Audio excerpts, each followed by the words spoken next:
किया और हम भी मुसलसल अपने प्रोग्राम में इस बात को दोहरा रहे हैं। फैसल करीम कुंडी साहब से राब्ता हमारा मुनक़ता हो गया था, वो दोबारा मौजूद हैं। फैसल साहब, आपको आवाज़ अब आ रही है? ठीक आ रही है आप आवाज़? आपकी आवाज़ बिल्कुल ठीक आ रही है जी। अच्छा फैसल करीम कुंडी साहब, जैसे आमिर जिया साहब अभी फरमा रहे थे कि दो बड़े मसले, एक तो मईशत और दहशतगर्दी के खिलाफ जो हमारी जद्दोजहद है उसको आगे बढ़ाना है, तेज़ करना है।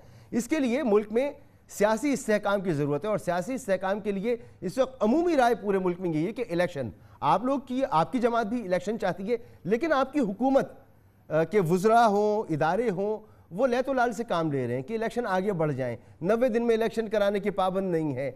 गवर्नर साहब जो आपके नामजद गवर्नर हैं, आप लोगों ने तैनात किया है, तो वो अगर कोई बात करते हैं तो समझा जाता है ये हुकूमत बात कर रही है, ये गवर्नर बात नहीं कर रहे। वो कहते हैं जी मैंने दस्तखत ही नहीं किया, मैं क्यों तारीख दूँ। तो ये जो कोशिशें इख्तियार की जा रही हैं, इससे तो ना दहशतगर्दी के मसले पर हम काबू पा सकते हैं, ना मईशत के इस आफरीत का मुकाबला हम कर सकते हैं। तो ऐसा क्यों कर रहे हैं आप लोग? इससे तो मुश्किलात और बढ़ेंगी।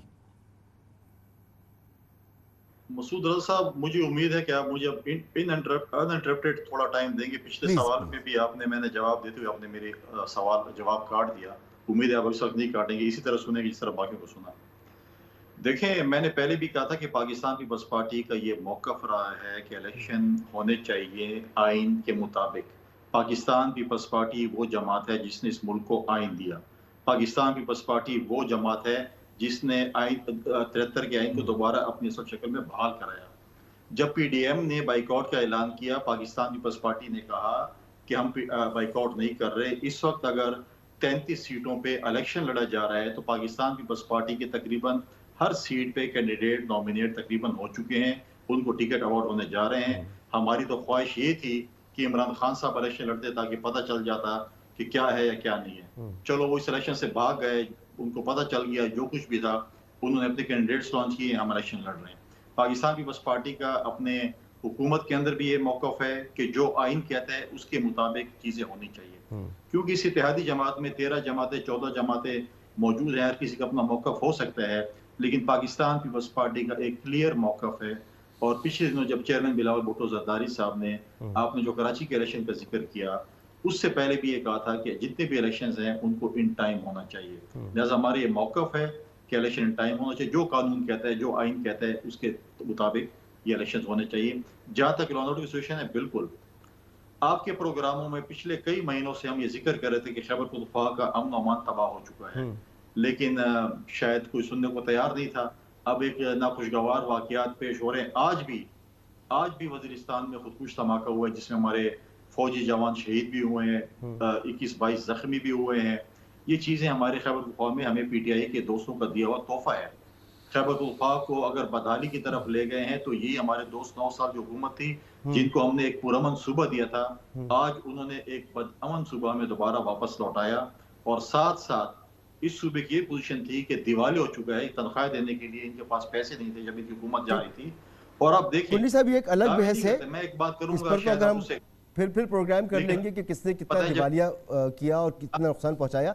इलेक्शन के हवाले से जो आपका मौक़िफ़ है बड़ा वाज़ेह, मैं अप्रिशिएट करता हूं उस मौक़िफ़ को। लेकिन सर, अगर आपकी हुकूमत, जिसका आप अहम तरीन हिस्सा हैं, वो लैतो लाल से काम लेती है और बर वक्त यानी 90 दिन में इलेक्शन नहीं करा पाती, तो भी आप इस इत्तेहाद का हिस्सा रहेंगे? हालांकि वो आइन जो आपकी लीडर ने जिसको बनवाया, जिस पर अमल बहुत लाजमी है, आपने कुर्बानियाँ दी, उस पर अमल ना हो रहा हो, फिर भी आप इसका हिस्सा रहेंगे? ये बहुत अच्छी बात है कि आइन पे अमल दरामद करना आप हमें बता रहे हैं कि होना चाहिए। अच्छी बात है कि पिछली हुकूमत को भी ये सबक हमारे दोस्त बताते कि उनको भी आइन पे अमल करना चाहिए था, जो कि हमेशा आइन शिकनी कर रहे थे। लेकिन ठीक है, होता रहता है। हमने जो है वो बिल्कुल हमने करना है, हमने आइन के मुताबिक चलना है। हमारे जो भी तहफ़्फ़ुज़ात होते हैं, हमारे जो भी चीज़ें होती हैं, हम मीडिया के ज़रिए बात नहीं करते। हम पार्टी के अंदर बैठ के अपने इत्तेहादियों के साथ बैठकर उनके साथ मसाइल डिस्कस करते हैं। हम मीडिया के ज़रिए बातचीत नहीं करते। और इंशाअल्लाह ताला हम बैठेंगे अपनी इत्तेहादी जमातों के साथ और उनको इस पे कायल करेंगे। पहले भी अगर आपको याद होगा, पिछला इलेक्शन जब हुआ था, जब पीटीआई सेलेक्ट होकर आई थी, किसी के कंधों पे चढ़ के आई थी और बैसाखी इस्तेमाल करके आई थी, उस वक्त की अपोजिशन जमातें जो है वो हल्फ बर्दारी का बाइकआउट करना चाहती थी, हल्फ नहीं लेना चाहती थी, पार्लियामेंट में नहीं आना चाहती थी। उस वक्त भी चेयरमैन बिलावल भुट्टो ज़रदारी साहब ने उनको कायल किया कि हमें पार्लियामेंट के अंदर और पार्लियामेंट के बाहर अपना किरदार अदा करना चाहिए, और हमने उनको पार्लियामेंट के अंदर लाए। और किरदार की सूरत हाल थी कि आज देखें कि इमरान खान को जिस तरीके से हमने उठाकर बाहर हुकूमत से फेंका, ये पार्लियामेंट के अंदर हाथ कंगन को आरसी क्या सर, ज्यादा वक्त तो नहीं है।